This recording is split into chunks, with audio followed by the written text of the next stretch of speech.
जय श्री कृष्ण। श्री कृष्ण भगवान के चरण में बार बार प्रणाम करके आज हम आपको एकादशी महत्व बताएंगे। वह भी माघ शुक्ल पक्ष की जो एकादशी होती है उसे जया एकादशी कहा जाता है। भगवान श्री कृष्ण बोले, हे धर्मपुत्र, माघ मास के शुक्ल पक्ष की एकादशी का नाम जया एकादशी है। इसका महात्म पद्म पुराण में लिखित है। एक समय स्वर्गपुरी में इंद्र के सामने गंधर्व जो है गान कर रहे थे, अप्सराएं जो है नृत्य कर रही थी।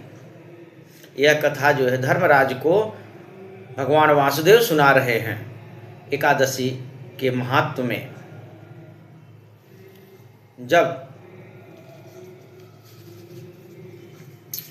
गान कर रहे थे गंधर्व, अप्सराएं नृत्य कर रही थी, उस समय एक पुष्यवती नाम की गंधर्व की स्त्री और एक माल्यवान नामक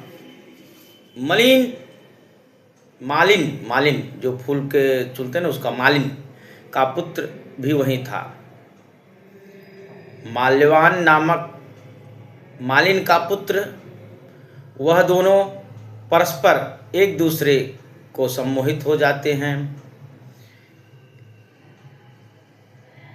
इंद्र की सभा में यह रहस्य देख करके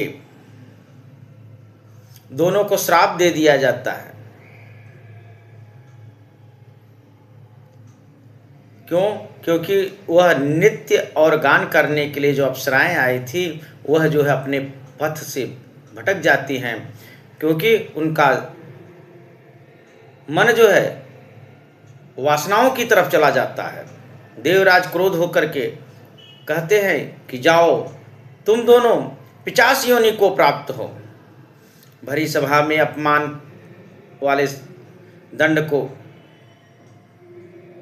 दिए जाने के कारण अपवित्र जल तथा अपवित्र भोजन तुम्हारे योग्य हैं। दोनों को श्राप देते हैं कि जो अपवित्र भोजन है, अपवित्र जल है, वह तुम्हारे योग्य है।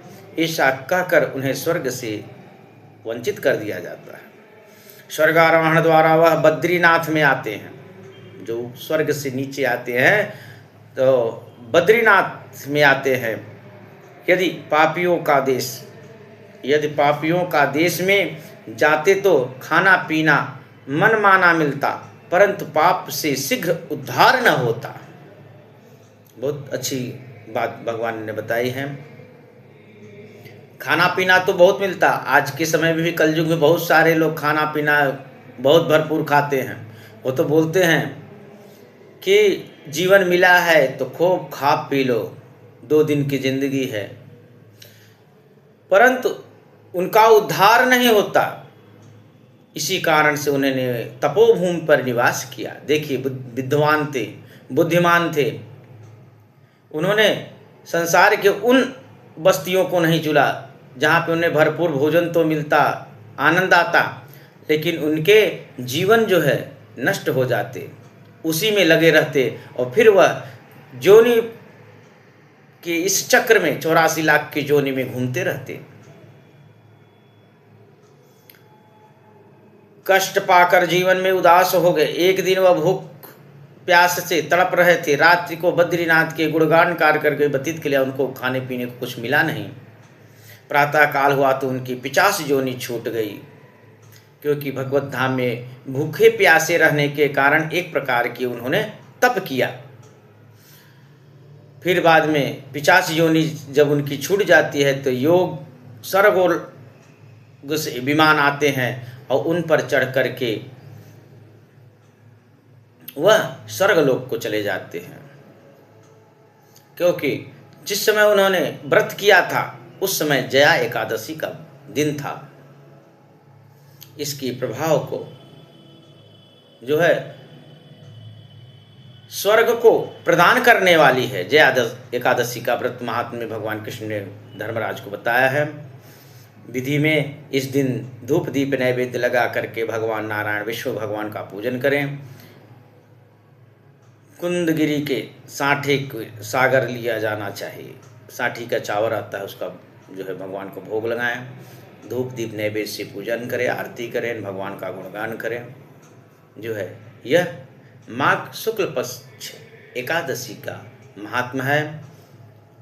सभी सनातन धर्म के अवलंबी जो हैं, जो उनका सनातन धर्म को मानने वाले हैं, एकादशी का व्रत जो है मनुष्य योनि से मुक्ति का बहुत ही और मुक्ति पाने का भी साधन है, और मनवांछित फल प्राप्त करने के लिए, जैसे धन प्राप्ति है, लक्ष्मी प्राप्ति है, पुत्र प्राप्ति है, बहुत सारे मनुष्य की कामनाएं हैं, शरीर का निरोग है, आरोग्य है, धन संपदा है, बहुत सारी कामनाएं होती हैं। उन कामनाओं के पूर्ति के लिए भगवान वासुदेव के चरण में जाइए।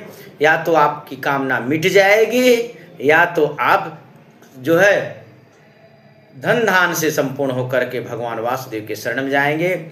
इसीलिए देखिए कथा में, सत्यनारायण भगवान की कथा में जो है सत्य का अवलंबन लेकर के जो चलते हैं, कथा में है सत्यनारायण व्रत कथा, जिसमें सत्य का अवलंबन लेके भगवान नारायण के ही धाम सत्य लोक में जाते हैं। एकादशी के महत्व की और भी कथाएं जो हैं हम आपको जो है आगे बताएंगे। भगवान नारायण की चरण में बार बार प्रणाम। हमारे चैनल को आप लोग जो है आगे फॉरवर्ड करिए, सब्सक्राइब करिए, जिससे जो है भक्ति का संदेश रामचरितमानस द्वारा, शिव पुराण द्वारा, गरुड़ पुराण, विष्णु पुराण, जो भी कथाएं हमको आती हैं वह आप लोगों को जो है आगे संदेश भेजा जाएगा। मैं अपने मन से कुछ भी व्यक्त नहीं करूंगा, जो हमारे ऋषि मुनि ने लिखा है वेदों में, शास्त्रों में, मैं उनका ही यथाउचित जो है आपको संदेश आप तक पहुंचाया जाएगा। जय जय श्री कृष्ण, राधे राधे। श्री कृष्ण गोविंद हरे मुरारी, हे नाम